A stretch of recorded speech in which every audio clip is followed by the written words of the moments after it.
হামজা জান প্রাণ দিয়ে গোল বাঁচিয়েছেন, মোরসালিন নিজের সেরাটা দিয়ে গোল করেছেন, আর তাতেই রচিত হয়েছে ইতিহাস। ২২ বছর পর ফুটবলে ভারতকে ধরাশায়ী করেছে বাংলাদেশ। ম্যাচের আগে সামিত সোম বলেছিলেন ভারতের বিপক্ষে তিনি দেশের জার্সিতে প্রথম জয়টা পাবেন। হয়েছেও তাই। ভারতের বিপক্ষে ১-০ গোলের ঐতিহাসিক জয়টা দেশের ফুটবলে হিমেল বাতাস বইয়ে দিয়েছে, যেখানে আরও একবার নায়কের ভূমিকায় অবতীর্ণ হয়েছেন হামজা চৌধুরী। আগের ম্যাচগুলোতে তিনি দুর্দান্ত সব গোল দিয়েও সতীর্থদের ভুলে ম্যাচ জেতাতে পারেননি, তবে ভারতের বিপক্ষে গোল দেওয়ার থেকেও বড় কাজ করেছেন হামজা। তার বিস্ময়কর সব ক্লিয়ারেন্সে বাংলাদেশের জাল ছিল অক্ষত।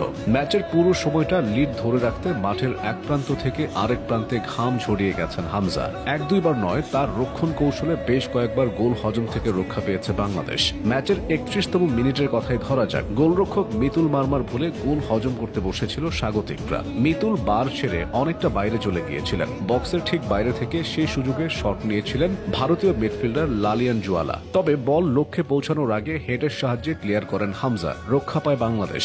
এর মধ্যে ৩৪তম মিনিটে তপু বর্মনের সঙ্গে ভারতের বিক্রমের ধস্তাধস্তিতে উত্তেজনা ছড়িয়ে দুদলের খেলোয়াড়দের মধ্যে হাতাহাতির পর্যায়ে পৌঁছায়। রেফারি তপু ও বিক্রম দুজনকে হলুদ কার্ড দেখান। বিষয়টা আরেকটু বেশি দূর গেলে বাংলাদেশের কেউ লাল কার্ড খেতে পারত। হামজা সেটা আগেই আজ করতে পেরে সবাইকে বুঝিয়ে ঠান্ডা করেছিলেন। দ্বিতীয়ার্ধের শুরু থেকে টানা আক্রমণ চালাতে থাকে ভারত। প্রথমার্ধে আক্রমণে ধার থাকার পরও কোচ হাভিয়ার কাবরেরা বিরতির পর রক্ষণাত্মক খেলার কৌশল সাজান। সেখানে হামজাই ছিলেন তার পরিকল্পনার মূল অংশে। ভারত ঘন ঘন গোলের সুযোগ পেয়ে গেলেও হামজা এবং তার সতীর্থরা বারবার রুখে দেন সেসব সুযোগ। শুধু গোল বাঁচিয়ে নয়, সুযোগ পেলে গোল করারও সর্বোচ্চ চেষ্টা করেছেন হামজা। ম্যাচের ৪৪তম মিনিটে তো বাংলাদেশকে দ্বিতীয় গোলটি প্রায় এনেই দিয়েছিলেন তিনি, কিন্তু বক্সের ঠিক বাইরে থেকে তার নেয়া জোরালো শটটি অল্পের জন্য জালে জড়ায়নি। তাতে কি, মোরসালিন তো ছিলেন। চোট থেকে সুস্থ হয়ে ফেরা মোরসালিনই ভারত ম্যাচে পার্থক্য গড়ে দিয়েছেন। ম্যাচের ১১ মিনিটে করা তার গোলই হয়েছে নির্ণায়ক। মাঝমাঠ থেকে রাকিবকে বল বাড়িয়ে বক্সের দিকে ছুটেছিলেন মোরসালিন।